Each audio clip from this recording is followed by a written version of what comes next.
السلام عليكم ورحمة الله تعالى وبركاته. مرحبا بكم معايا فيديو جديد. كما كتشوفوا اليوم الوصفة ديالنا هي سويس رول بطريقة مبسطة جدا كما عودتكم دائما. غادي نديرو فيه واحد الكريمة ديال الكراميل والفاني اللي كتجي زوينة بزاف. بالنسبة للبسكوي غنديروه بطريقة سهلة وناجحة. دخلت فيهم واحد شويه ديال البافون ولا حبوب الخشخاش اللي كتعطيه واحد المذاق رائع، وكذلك كيجي المنظر ديالهم زوين في هذا البسكوي هذا. كنتمنى ان شاء الله الوصفه تنال الاعجاب ديالكم وتجربوها، وما تبخلوش عليا بلي لايك وبالتعاليق الى عجبكم الفيديو بطبيعه الحال. اذا بسم الله على بركه الله. اول حاجه غنبداو بها هي البسكوي. غادي نحتاج فيه 4 ديال البيضات. تقريبا الصينيه اللي غادي نستعمل صينيه مربعه، تقريبا الطول ديالها 30 على 30. غنحتاج مع هذا البيض 100 غرام ديال السكر سنيده، وغنزيد معهم واحد الساشي ديال الفاني.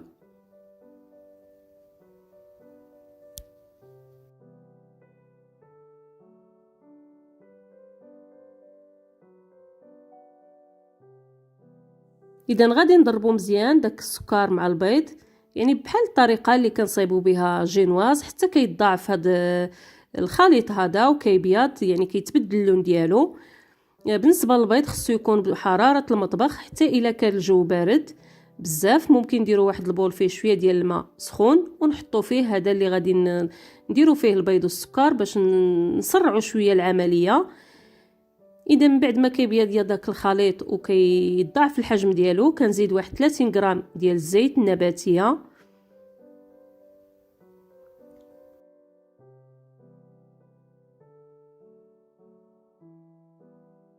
اذا غادي نزيد واحد 2 معالق ديال حبوب الخشخاش، اذا 2 معالق كبار.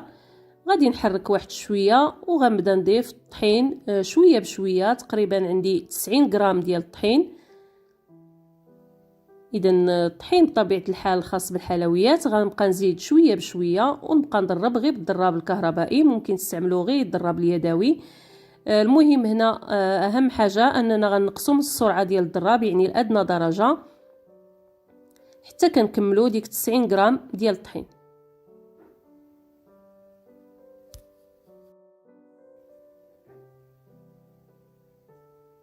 اذا القوام ديال الخليط ديالنا كيجي بهذا الشكل هذا اللي كتشوفوا، يعني ما كيكونش ثقيل بزاف، كيكون خفيف واحد شويه. اذا الصينيه ديالي دهنتها بشويه ديال الزيت وفرشت فيها ورق الزبده. غادي نخوي داك الخليط وغنحاول بشي سباتول ولا معلقه نقادو مزيان مع الجوانب، ويكون يعني مستوي باش ما تجينيش جهه طالعه وجهه هابطه. بالنسبه للفران كنكون مسخناه على درجه 180 درجه، وفاش كندخل الصينيه ديالي كنقسلو تقريبا حتى ل 120 باش كيطيب غير بالمهل، يعني ما كتكونش العافيه مجهده وما كيطلبش بزاف ديال الوقت. تقريبا 15 دقيقه كيكون البسكوي ديالي واجد.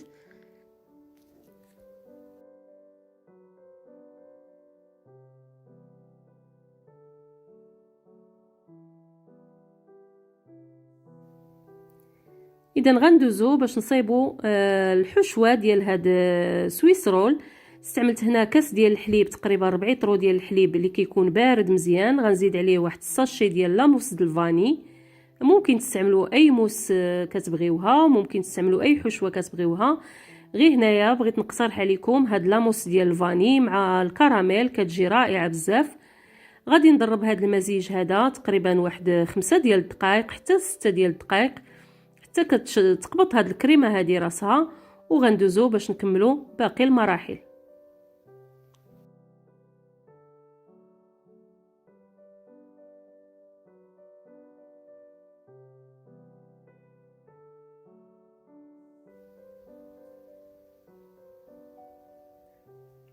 اذا بالنسبه للكراميل استعملت هذا اللي كيكون جاهز، كيكون في العلب.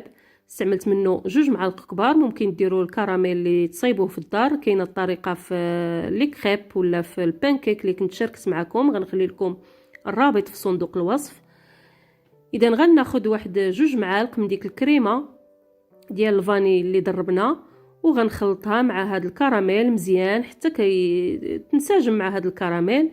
عاد غنزيدها على الكريمه الاخرى وغنحرك غير بشويه حتى كيمتزج داك الخليط.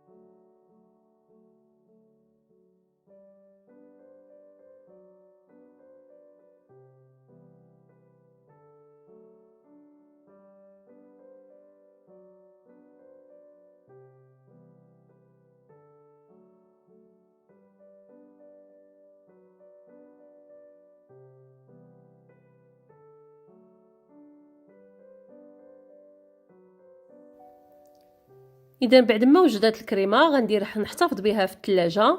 البسكويت ديالي تقريبا خدا لي 4 ساعات باش طاب. غادي نقلبو على واحد البابي ديال الزبده اللي كنرشوه بالسكر كلاصي باش ما يلصقش، وكنعاودو نقلبوه على الجهه اللي غنديرو فيها الكريمه. كنخليوه تقريبا واحد ساعه ولا نص ساعه حتى كيبرد مزيان. عاد كنديرو فيه الكريمه. كنحتفظوا غير بواحد شويه د الكريمه اللي غنديرو في الوجه ديال هاد السويس رول. اذا غادي نسرحها مزيان وغنلويه بالطريقه اللي غادي تشوفوا، وغنحتفظ به تقريبا واحد نص ساعه في الكونجيلاتور او لا ساعه حتى كيقبط راسو مزيان. عاد غندوزو باش نكملوا المرحله ديال التزيين.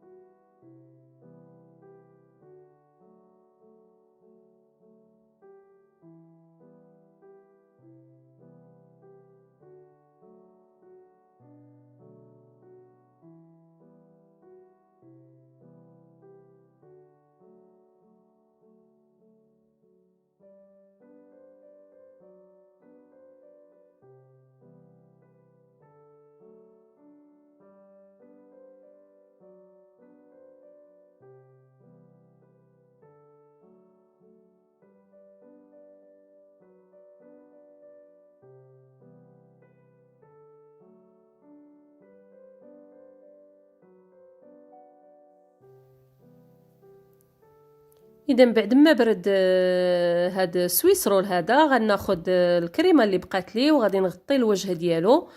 بالنسبه للتزيين كيبقى لكم الاختيار، ممكن تخليوه هكا ترشوا عليه غير واحد شويه ديال السكر كلاصي من الفوق كيجي زوين. اذا غنحاول نغطي دوك الجوانب مزيان بهاد الكريمه هذه، يعني كندير غير واحد لاكوش رقيقه ديال الكريمه.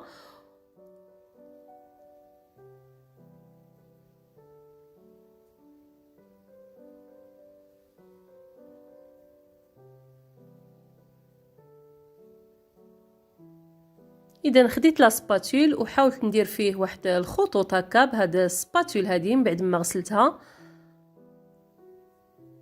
وغادي نرش عليه واحد شويه ديال الكوك وزينت بالشوكولاط محكوك درتو في الوسط وبشويه ديال لاصوص كراميل يعني الجاهزه. كما قلت لكم تزيين كيبقى على حساب اللي متوفر عندكم. اذا غادي نقطع له ديك الجوانب باش كيجي المنظر ديالو زوين. اذا كنتمنى ان شاء الله هاد سويس رول هذا ينال الاعجاب ديالكم وتجربوه بهاد الكريمه هذه، راه كيجي رائع بزاف. وما بقى لي الا نقول لكم الا كنتوا اول مره كتشوفوا القناه ديالي ما تنساوش تضغطوا على زر الاشتراك وتفعلوا الجرس باش توصلوا بكل جديد ان شاء الله. وبغيت نشكركم على حسن المتابعه وعلى الدعم ديالكم والتشجيعات ديالكم، والسلام عليكم ورحمه الله.